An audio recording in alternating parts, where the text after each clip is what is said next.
அஸ்ஸலாமு அலைக்கும் வரஹ்மத்துல்லாஹி வபரகாத்துஹு. வளர்பிறை எனும் இஸ்லாமிய நிகழ்ச்சிகளை இன்றும் உங்கள் அனைவரையும் சந்திப்பதில் பெருமகிழ்ச்சி அடைகின்றோம். அளவற்ற அருளும் நிகரற்ற அன்பும் துலங்கும் உன் பெயரால் துவங்குகிறோம் யா அல்லாஹ். அகமதில் நிறைந்த எம் கண்மணி நாயகம் ஸல்லல்லாஹு அலைஹி வஸல்லம் அவர்கள் மேல் உன் கருணை ஸலவாத்தை பொழிந்தருள்வாய் யா அல்லாஹ். இன்றைய நட்சத்திரத்திலே தென்னிந்திய பாடகர் ஒருவரை அழைத்து வந்திருக்கின்றோம். தென்னிந்திய பாடகர் மாத்திரமல்ல, இவர் தென்னிந்திய நட்சத்திரம் என்றால் கூட அது மிகையாது. சங்கநாத செம்மல், தீனிசை சிகர குரலோன் என்ற பெயருக்கு பட்டத்திற்குரிய பாடகர். காயல் பட்டணம் என்றால் உலகமறி, அதாவது காயல் பட்டணம் என்ற இடத்தை உலகமறியச் செய்தவர் இவர். யார் என்று உங்களுக்கு சொல்லாமலே தெரிந்திருக்கும்.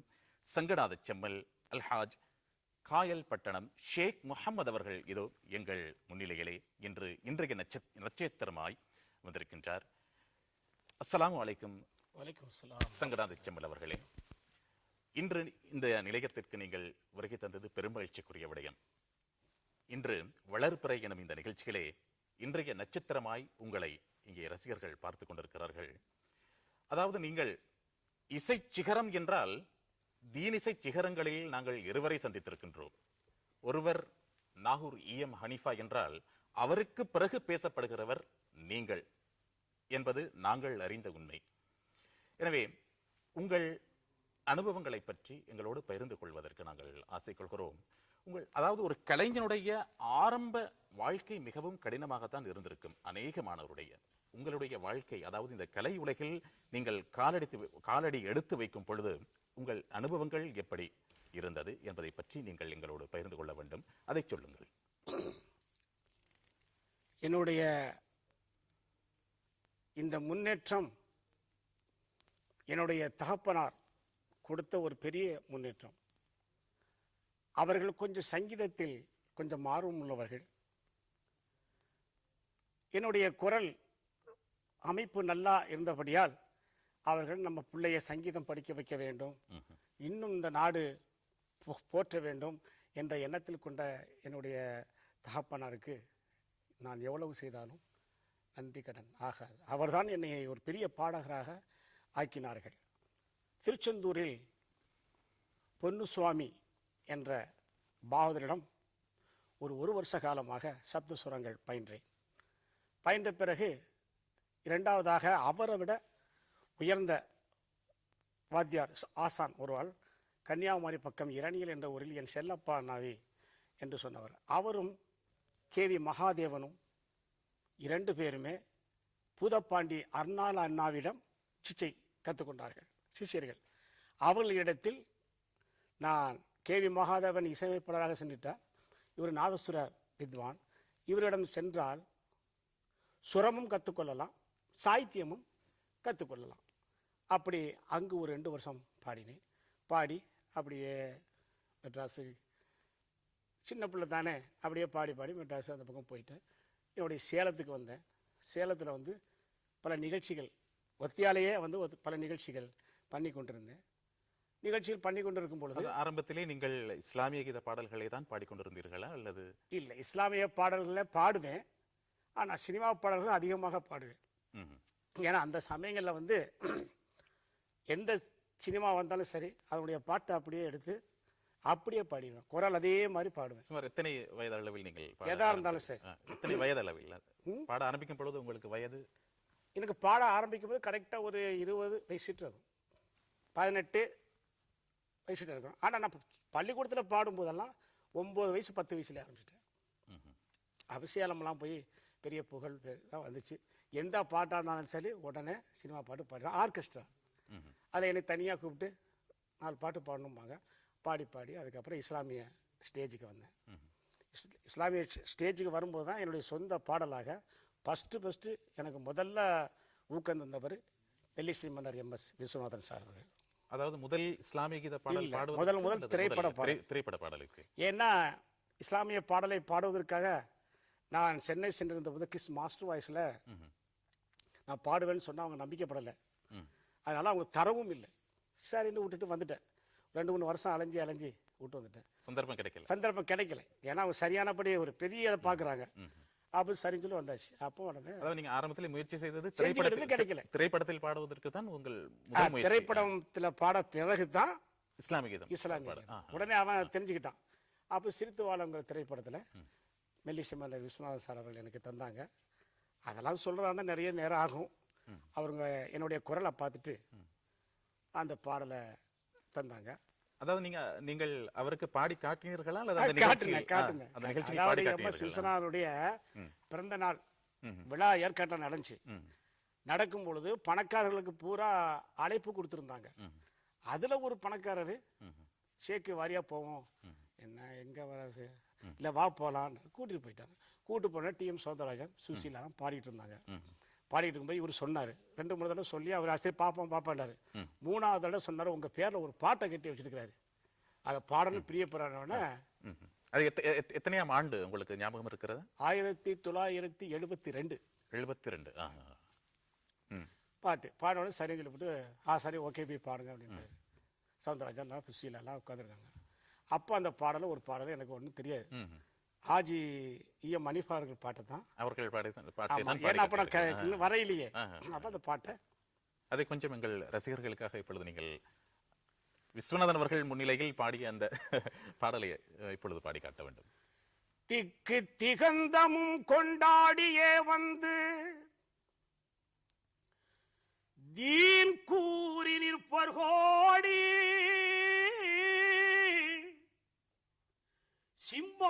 சிம்மாசனாதிபர்கள் நசரேந்தியே வந்து ஜெய ஜெயா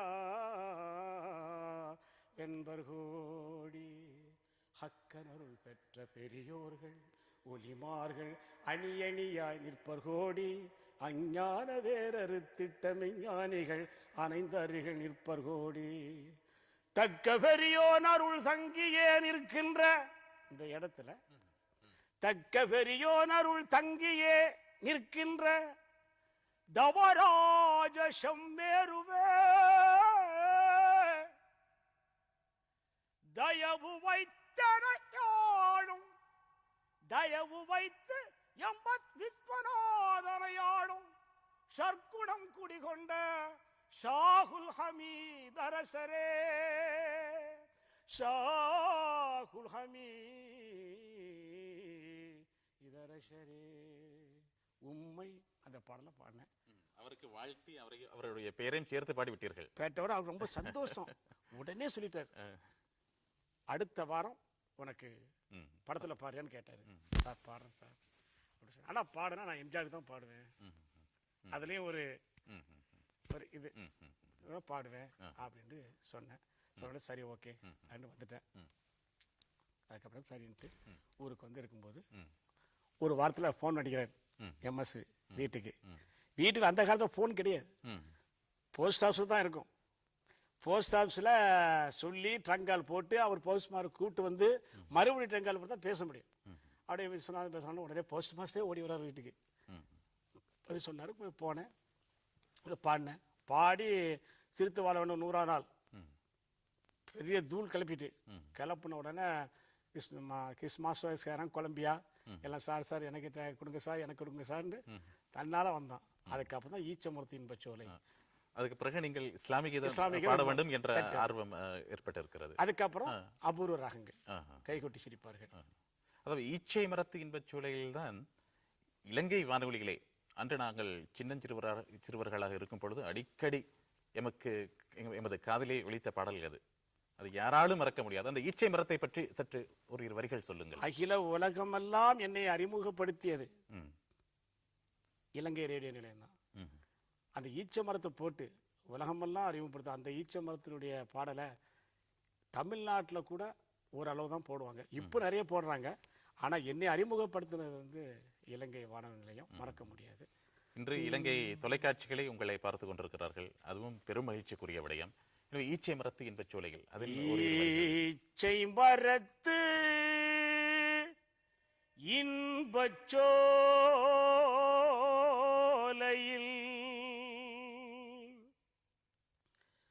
நபி நாதரே இறைவன் தந்தான் அந்த நாளையில் இறைவன் தந்தான் அந்த நாளையில். பாலைவனத்தில் ஒரு புது மலராக, பாவையில் துடைக்கும் ஒளி நிலவாக, பாலை நிலத்தில் ஒரு புது மலராக, பாவையில் துடைக்கும் ஒளி நிலவாக, ஈச்சை மரத்து இன்பச் சோலையில் நபிநாதரே இறைவன் தந்தான் அந்த நாளையில், இறைவன் தந்தான் அந்த நாளையில். இன்னும் தொடர்ச்சியாய் பாட வேண்டும் போல் இருக்கிறது. ஆனால் நேரமும் எங்களுக்கு தடுத்துக் கொண்டிருக்கிறது. ஆனால் அந்த பாடல் மாத்திரமல்ல, இன்னும் நிறைய பாடல்கள் நீங்கள் பாடி காட்ட வேண்டும். பெண்கள் மத்தியிலே அதிகமாக பேசப்படக்கூடிய பாடல்களில் ஒன்றுதான் கப்பலுக்கு போன மச்சான். இது அன்றைய பெண்கள் அவர்களுடைய கணவர்களை வெளிநாடுக்கு அனுப்பிவிட்டு அன்று அவர்கள் அதாவது கேசட்டிலே பேசி அனுப்புவார்கள் கணவருக்கு. அதில் உங்கள் பாடலையும் ஒளிப்பதிவு செய்து அனுப்பிய சம்பவங்கள் நிறைய உண்டு. எனவே அந்த கப்பலுக்கு போன மச்சான் அதை பற்றியும் சொல்லிவிட்டு சற்று அந்த பாடலையும் பெண்களுக்காக ஆண்களுக்காகவும் கூட, எனவே ரசிகர்களுக்காக நீங்கள் அதை பாடி காட்ட வேண்டும். கப்பலுக்கு போன மச்சான், கண்ணீரஞ்சா ஆசை மச்சான், எப்பத்தான் வருவீங்கோ எதிர்பார்க்கிறேன், நான் இரவும் பகலும் தொழுது தொழுது கேட்கிறேன். கப்பலுக்கு போன மச்சான், கண்ணீரஞ்சா ஆசை மச்சான், எப்பத்தான் வருவீங்கோ எதிர்பார்க்கிறேன், நான் இரவும் பகலும் தொழுது தொழுது கேட்கிறேன். கண்ணுக்குள்ள வாழ்பவளே கல்புக்குள்ள ஆள்பவளே, கண்ணுக்குள்ள வாழ்பவளே கல்புக்குள்ள ஆள்பவளே, இன்ஷா அல்லாஹ் விரைவில் வருவேன், உன் இஷ்டம் போல நினைச்சதெல்லாம் தருவேன். அக்கறைக்கு போனதுமே அக்கறையும் போயிடுச்சோ, அன்று சொன்ன வார்த்தைகளின் அர்த்தங்களும் மாறிடுச்சோ. அக்கறைக்கு போனதுமே அக்கறையும் போயிடுச்சோ, அன்று சொன்ன வார்த்தைகளின் அர்த்தங்களும் மாறிடுச்சோ. சர்க்கரை மேல் கோபப்பட்டு கட்டரும்பு ஓடிடுச்சோ, சர்க்கரை மேல் கோபப்பட்டு கட்டரும்பு ஓடிடுச்சோ, சங்கதி தெரியலையே மன்னன் மனம் வாடிடுச்சோ, சங்கதி தெரியலையே மன்னன் மனம் வாடிடுச்சோ. கப்பலுக்கு போன மச்சான், கண்ணீரஞ்சா ஆசை மச்சான், எப்பத்தான் வருவீங்கோ எதிர்பார்க்கிறேன், நான் இரவும் பகலும் தொழுது தொழுது கேட்கிறேன். உடம்பு அப்படியே புல்லரிக்கிறது நீங்கள் பாடுவதை கேட்கும் பொழுது. ஆனால் இந்த பாடல் உருவாகிய சூழ்நிலையை பற்றி நீங்கள் இப்பொழுது சொல்ல வேண்டும். இந்த அருமையான வரிகள், அதாவது வெளிநாடுக்கு அனுப்பிய அந்த கணவரை நினைத்து அனுபவிக்கின்ற இந்த கற்பனையை இஸ்லாமியர்களோடு இந்த உணர்வோடு இணைத்திருப்பது ஒரு விசேடமான ஒரு தன்மை. இதை எழுதியவர் யார், இது எப்பொழுது எழுதப்பட்டது, எந்த சூழ்நிலையில் இதை பாட வேண்டும் என்று எப்படி ஆர்வம் ஏற்பட்டது என்பதை பற்றி அதன் சூழ்நிலையை பற்றி அன்றைய சூழ்நிலை. ஆமா, அன்றைய சூழ்நிலையில எல்லா மக்களும் வெளிநாடுகளுக்கு உழைக்க சென்றிருந்தாங்க.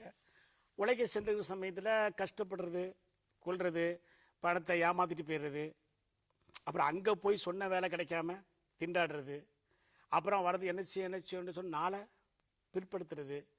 இப்படி இருக்கும்போது கவலைகள் ஏற்பட்டு அந்த கணவன் நான் என்ன செய்வேன், ஈச்சமர தோப்புக்குள்ளே எழுந்தாச்சு கட்டிடமே, 2 மாதத்திலே தீர்ந்து விடும் ஒப்பந்தமே, ஆச்சுது ஆக்க பொறுத்தவளே ஆற பொறு அத்தினமே, சீக்கிரமா வந்துடுறேன். எழுதியவர் இது கவிஞர் நாகூர் சலீம். அப்போ அவரோட ஆசை பாசங்கள் எல்லாமே அந்த பாட்டு மூலியமாக சொல்லி அந்த டைம்ல அந்த பாடல் சரியான போய் டைம்ல விட்டோம். அது நல்ல ஹிட் ஆயிடுச்சு.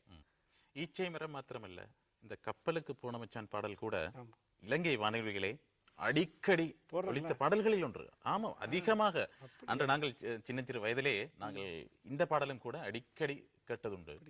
அதே போன்றுதான் பெண்கள் அதிகமாக நான் முன்னர் கூறியது போல் வெளிநாட்டு கணவர்களுக்கு இந்த பாடலை தான் ஒளிப்பதிவு செய்து அனுப்புவார்கள். அதே போல் திரையிசை பாடல்கள் இன்னும் அதிகமாக பாடி இருக்கின்றீர்கள். நிறைய இருக்கு. அதாவது அபூர்வராகத்திலும் ஒரு கைகொட்டி சிரிப்பார்கள் பாடினீர்கள். அதுவும் அருமையான பாடல். அதை பற்றி அதையும் நீங்கள் வரிகளையும் பாடி காட்ட வேண்டும். கை கொட்டி சிரிப்பார்கள், ஊரார் சிரிப்பார்கள்,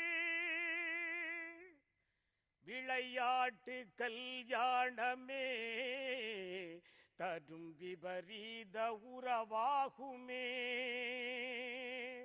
தலை மாறி கால் மாறுமே, அங்கு சொந்தங்கள் தடுமாறுமே.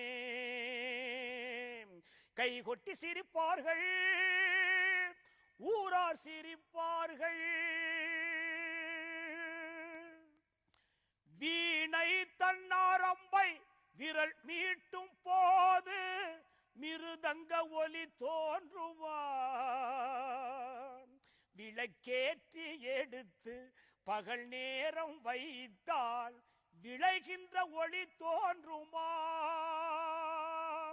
கை கொட்டி சிரிப்பார்கள், ஊரார் சிரிப்பார்கள், கறக்கின்ற பாலை சுரக்கின்ற மாடிக்குள் அனுப்புதல் நடக்காதம்மா, பிறக்கின்ற ஆசை தவறாக இருந்தால் நடக்கவும் கூடாதம்மா. கை கொட்டி சிரிப்பார்கள், ஊரார் சிரிப்பார்கள். இன்னும் அதே அந்த உச்சஸ்தாயில், அதாவது பாடகர்கள் அனைவரும் சொல்லுகின்றதுண்டு, இசையமைப்பாளர்கள் அதே போல் கலை உலகில் இருக்கிறவர்கள் எல்லோரும் சொல்வதுண்டு, அந்த உச்சஸ்தாயம் என்றவுடன் நினைவுக்கு வருகின்றவர் சங்கநாத செம்மல் நீங்கள். அதாவது காயல் ஷேக் முகமது அவர்கள் பாடுகின்ற அந்த உச்சஸ்தாயம் யாருக்கும், அதாவது அந்த குரலை அல்லாஹு தாலா உங்களுக்கு தந்திருக்கின்றான். அதாவது உடல்நிலை குறைவாக இருக்கிறது என்று நாங்கள் கேள்விப்பட்டோம். ஆனாலும் இன்னும் நீங்கள் பாடிக்கொண்டிருப்பது பெரும் மகிழ்ச்சிக்குரிய விடயம். அதே போல் அதே உச்சஸ்தாயில் இன்னும் பாடிக்கொண்டிருக்கிறீர்கள். அதாவது திரையுலகிலே நீங்கள் அதிகமாக பாடுவது இப்பொழுது குறைவாக இருக்கிறது. அதற்கு காரணமும் இருக்கிறது. நீங்கள் இஸ்லாமிய கீத பாடல்களை பாடிக்கொண்டிருக்கும் பொழுது நாங்கள் கேள்விப்பட்டிருக்கின்றோம், எத்தனையோ முறை எத்தனையோ இசையமைப்பாளர்கள் உங்களுக்கு அழைப்பு விடுத்தும் நீங்கள் அதை தடுத்திருக்கிறீர்கள். அதற்கு காரணம் என்ன என்பதை சொல்ல வேண்டும். அது என்னன்னு சொல்லி கேட்டா, மெட்ராஸ்ல இருந்து என் ஊருக்கு 650-700 கிலோமீட்டர் ஃபுல் கச்சேரி. அவருக்கு இவங்களுக்கு எப்படின்னு சொன்னா, ஒரு நாளைக்கு 2 நிகழ்ச்சி பண்ண வேண்டிய சூழல் வந்துடும். 2 நிகழ்ச்சி அந்த ஹெச்எம்பி ஹெல்பி ரெக்கார்ட்லயே அதில் போட்டிருக்கும். இந்த பாடகர் ஒரு நாளைக்கு 2 நிகழ்ச்சி பண்றார். மாசத்துக்கு குறைஞ்சு போனா 45 நிகழ்ச்சி பண்ணுங்க பாடகர் காயல் ஏஆர் ஷேக் முகமது சொல்லி அதிலேயே எழுதியிருக்காங்க. அதனால இந்த வரும் இந்த மற்ற பாடலுக்கு கூட இப்போ ஓடுகிற வண்டியோட போன் பண்ணி PS வீரப்பா போன் பண்ணி கேட்கும் பொழுது கூட எனக்கு அண்டைக்கு போக முடியல. நான் 4-5 நாள் கழிச்சு தான் வர முடியும் 3ஆம் தேதி அப்படின்னு சொல்லிட்டு தருமபுரி டிஸ்ட்ரிக்ட்ல நிகழ்ச்சி இருக்கு, முடிச்சுட்டு நான் நேராக வந்தேன். 2 நாள் எனக்கு ரெஸ்ட் இருக்கு. அதையும் கூட நான் அந்த 2 நாள் கழிச்சு தான் போனேன். ஏன்னா இந்த முதல்ல 72 சொன்னா 78 72 வந்து ஒரு அளவு இருந்துச்சு. அவங்க கூப்பிடும் போதெல்லாம் போய் பாடிட்டு இருந்தேன். ஒரு 16-17 படம் பாடியிருக்கேன். 2 படத்துல நடிச்சிருக்கிறேன். அவ்வளோ அந்த நடிக்கிறதுக்கு காரணமே என்னன்னு சொல்லிக்கிட்டா, அந்த ஓடுகிற வண்டியோட அந்த பாட்டுக்கு அந்த பாட்டை வந்து வண்டியில வச்சு பாடும்போது அந்த அவனுடைய இந்த இதுக்குல்ல சரியா இல்லை, இழுக்கிறோம் பாத்தீங்களா, வாய் அசைவு சரியா இல்லை. அதனால என்னையவே போட்டாங்க, நீங்க தான் வந்து அதை முடிச்சு சரி முடிச்சு தரேன் அப்படின்னு சொல்லி கன்னியாகுமரி மாவட்டத்துல ஓடுகிற வண்டி ஓட ஒத்துமையா 2 மாடு ஒன்ன விட்டு ஒன்னு பிரிஞ்சா என்ன ஆகும் எண்ணிப்பாரு, அந்த பாடம் நான் தான் பாடி அதை முடிச்சு கொடுத்தேன். அதுக்கப்புறம் ராவணன் படத்துல மனசூழலுக்கான ஒரு சாங் கொடுத்தாரு. அப்புறம் இப்போ புதிய தென்றல் அப்படி பாடினேன். அது நம்மளுக்கு கொடுக்க முடியாத சூழ்நிலை தான் தவிர. 2வதாக வந்து போனோம்னு சொன்னா பெரிய கஷ்டம் ஒண்ணா, அந்த இருக்க வாங்கி அவன் சொல்ற அந்த சாகித்யத்தை கரெக்ட் பண்ணி எடுத்து அங்க ஸ்டூடியோவுக்கு போய் ஒரு 45 வாத்தியம் 50 வாத்தியம் இருக்கும், எல்லாம் கரெக்ட் பண்ணி 1 2 3 சொல்லி எங்கனையாவது தப்பு வந்துடும் மறுபடி. ஆனா இப்ப அப்படி இல்லை, இப்பெல்லாம் ட்ராக் எல்லா மியூசிக் தான் பண்ணி வச்சுறாங்களா இல்லையா, அதான் அப்படின்னு பாடிட்டு. ஆனா நான் இது வரைக்கும் யாருக்குமே ட்ராக் பாடல, ஒரிஜினலாட்டி தான் பாடியிருக்கேன். ஒரே ஒரு படத்துக்கு மட்டும் ட்ராக் பாடினேன். அது என்ன படம்னு சொல்லி கேட்டால் கிழக்கு கரைந்து ஒரு படத்தில் ஆகாய நிலவும் கூட அப்பப்பா வெப்பமாச்சி கார்கால ஊதக்காத்து கத்திரி வெயிலாச்சு அப்படி ஒரு அந்த பாட்டு அதெல்லாம் ட்ராக் பாடினேன். பாடிட்டு அதனால சினிமா அவர் இப்போ கூப்பிட்டாலும் போகவும் முடியாது. அதனால அவர் விட்டு இப்போ கூட கூப்பிட தான் செய்கிறாங்க. ஆனால் இன்னும் கச்சேரிகளில் நீங்கள் பாடிக்கொண்டிருக்கிறீர்கள். இப்போ கச்சேரி தான் ஹார்ட் அட்டாக் வந்துருச்சுல. ஹார்ட் அட்டாக் வந்ததுனாலேயே கொஞ்சம் கச்சேரி அப்படியே குறைச்சி இப்போ வீட்டில் கல்யாணத்துக்கு தலைவர்லாம் வந்தாங்களா இல்லையா, அப்போ ரொம்ப மோசமாக போயிட்டேன். ஆனால் என்ன எல்லா மக்களுமே எனக்காக வேண்டிய துவா செய்திருக்கிறார்கள். இன்னும் நாங்கள் அதாவது இலங்கை மக்கள் கூட நீங்கள் பாடிக்கொண்டே இருக்க வேண்டும், அதாவது அல்லாவை பற்றி ரசூலை பற்றி நான் இறுதி வரை பாடுவேன் என்ற தொலைபேசிகளை ஒரு முறை நீங்கள் சொன்னீர்கள். ரொம்ப சந்தோஷம். அடிக்கடி சொல்வீர்கள். அவங்கள பாடினா தான் எனக்கும் சந்தோஷமா இருக்கு. அல்லாவை பற்றி பாட வேண்டுமா? இலங்கை மக்கள் எல்லாம் எனக்காக வேண்டி ரொம்ப ரொம்ப என் தாய் நாட்டினுடைய புகழை விட இந்த இலங்கை நாட்டு மக்களுடைய அந்த ஒவ்வொரு துவாக்களும் தான் என்னை இங்கே பாட வச்சிருக்குதுன்னா துபாவணி வளர்ப்பிறையில் கூப்பிட்டு அதை செய்கிறாங்கன்னு சொல்லும் பொழுது இறுதியாக நீங்கள் அதாவது எங்கள் பாடகர்கள் கலைஞர்களுக்கு நீங்கள் சொல்லுகின்றது என்ன? அதாவது நேரம் எங்களுக்கு தடுத்துக் கொண்டிருக்கிறது, எங்களுக்கு பேசிக்கொண்டே இருப்பதற்கு மிகவும் ஆசையாக இருக்கிறது. எங்கள் ரசிகர்களுக்கு இலங்கை நாட்டினுடைய பாடகர்கள் கலைஞர்கள் எல்லாம் முத்து போன்றவர்கள். ஆனாலும் சில சமயத்தில் ஒரு மாறியா இருந்தாலும் அந்த ஸ்டேஜுக்கு வந்தோடனே அது என்னமோ அதை ஃபுல்லப் பண்ணி தந்தக்கூடிய ஒரு பெரிய சக்தி உங்களுக்கு இருக்கு. நான் பார்த்துக்கிட்டேன். என்னாச்சு அது என்னாச்சு தான் பார்ப்பேன். அப்படி சொன்னா எனக்கு ஒரு மாதிரியா இருக்கும். அந்த இடம் வரும் பொழுது அந்த பாடல் வரும் பொழுது அந்த இடத்த கரெக்டான அப்படி அந்த மியூசிக்கை ஃபுல்லப் பண்ணி தரும் பொழுது கல்புல இருந்த நெஞ்சமெல்லாம் உங்களை வாழ்த்துது. நிறைய பாடகர்கள் தனது இசை கலைஞர்களோடு தான் வருவார்கள். நீங்கள் மாத்திரம்தான் யார், அதாவது எங்கள் கலைஞர்கள், நம் நாட்டு கலைஞர்கள் வாசித்தால் பரவாயில்லை நான் வந்து விடுவேன் என்று வருகின்ற ஒரு. எனவே அது எங்களுக்கு மகிழ்ச்சிக்குரிய விடயத்தில் ஒன்று. கண்டிப்பா. ஏன் இவர்கள் குறைந்தவர்களா? இசையில ஒன்றும் குறைந்தவர்கள் இல்லை. நல்லா செய்யறாங்க, நல்ல ஆற்றல் உள்ளவங்க, இன்னும் மேலும் மேலும் வளரணும். என்னைய மாதிரி பாடகர்கள் எல்லாம் இலங்கையில பிறக்கணும். பிறந்து ஒரு பெரிய உயரத்துல இலங்கையில இருந்து பாடகர்கள் மலேசியா, சிங்கப்பூர், தாய்லாந்துலாம் போய் பெருமை தேடி இந்த நாட்டுக்கு பெருமை தேடி தரணும். அப்படிப்பட்ட கலைஞர்கள் பிறக்க வேண்டும் இறைவா அப்படின்ட்டு இந்த வளர்ப்புரை சார்பில் நான் கேட்டுக்கொள்கிறேன். அன்பு ரசிகர்களே, இன்றைய வளர்ப்புரை மிகவும் மகிழ்ச்சிக்குரிய ஒரு வளர்ப்புரையாக அமைந்தது. காரணம், தென்னிந்திய பாடகர் சங்கநாத செம்மல் காயல்பட்டணம் ஷேக் முகமது ஹாஜி அவர்கள் இந்த நிலையத்திற்கு வந்து அருமையான கருத்துக்களை எங்களோடு பகிர்ந்து கொண்டார். எனவே இவருடைய ஆயுள் நீடிக்க வேண்டும் என்ற வாழ்த்துக்களை, துவா பிரார்த்தனைகளை நாங்கள் இங்கே எமது ரசிகர்கள் சார்பிலும் எமது நன்றிகளை நாங்கள் தெரிவித்துக் கொண்டு, இங்கே நீங்கள் வருகை தந்தமைக்கு எமது மனமார்ந்த நன்றிகளை தெரிவித்துக் கொள்கின்றோம். உங்களுக்கு நீண்ட ஆயுள் கிடைக்க வேண்டும் என்ற துவாவை நாங்கள் இந்த வேளையிலே கேட்டுக்கொள்கின்றோம். சங்கநாத செம்மல் அவர்களே, அஸ்ஸலாமு அலைக்கும் வரஹ்மத்துல்லாஹி வபரகாத்துஹு. மக்கா நகரிலே பிறந்து வந்தார் நபிநாயகம், மதீனத்திலே உயர்வடைந்தார் மங்காத ஒளி விளக்கா.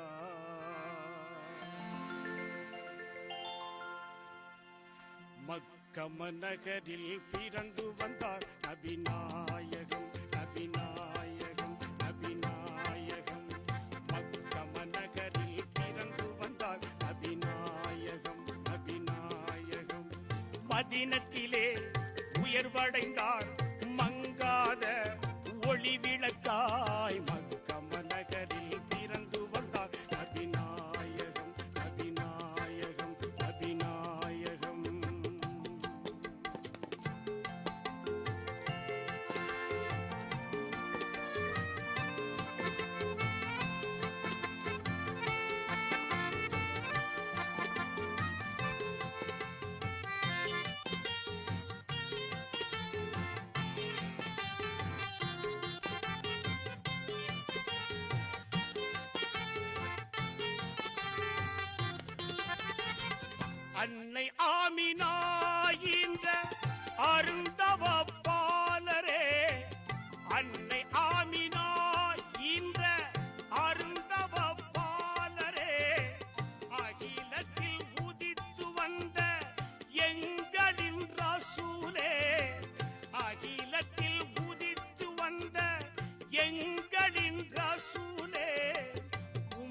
பார்த்த நாங்கள் நரகம் செல்ல மாட்டோம். உம்மை பார்த்த நாங்கள் நரகம் செல்ல மாட்டோம். மக்கம நகரில் பிறந்து வந்தார் நபிநாயகம் நபிநாயகம். மதீனத்திலே உயர்வடைந்தார் மங்காத ஒளி விளக்காய். மக்கம நகரில் பிறந்து வந்தார் நபிநாயகம் நபிநாயகம் நபிநாயகம்.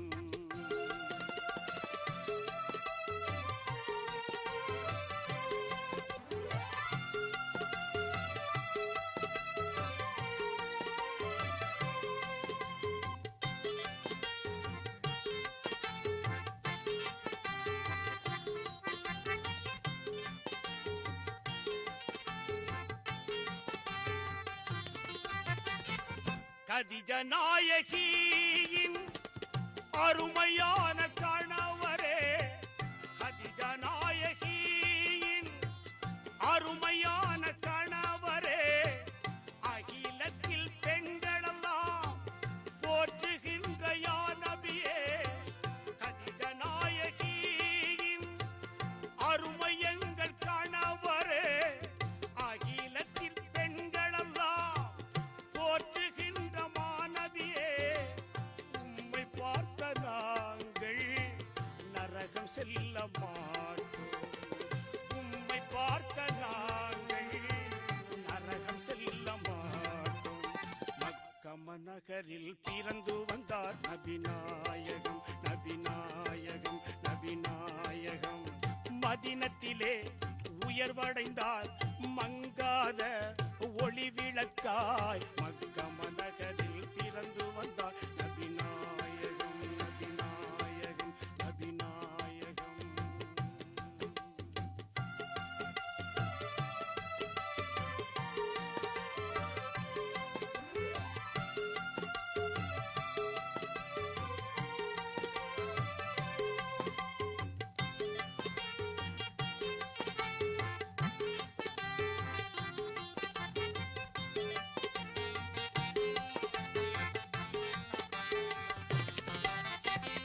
பாத்திமாவின் அருமை தந்தை எங்கள் யா ரசூலல்லாஹ். பாத்திமாவின் அருமை தந்தை எங்கள் யா ரசூலல்லாஹ். பண்பான பெண் குலத்தில் பவளமணி மாமுத்தே. பாத்திமாவின் அருமை தந்தை எங்கள் யா ரசூலல்லாஹ். பண்பான பெண் குலத்தின் பவளமணி மாமுத்தே. உம்மை பார்த்த நாங்கள் நரகம் செல்ல மாட்டோம். உம்மை பார்த்த நாங்கள் நரகம் செல்ல மாட்டோம். மக்கம நகரில் பிறந்து வந்தார் நபிநாயகம் நபிநாயகம் நபிநாயகம். மதீனத்திலே உயர்வடைந்தார் மங்காத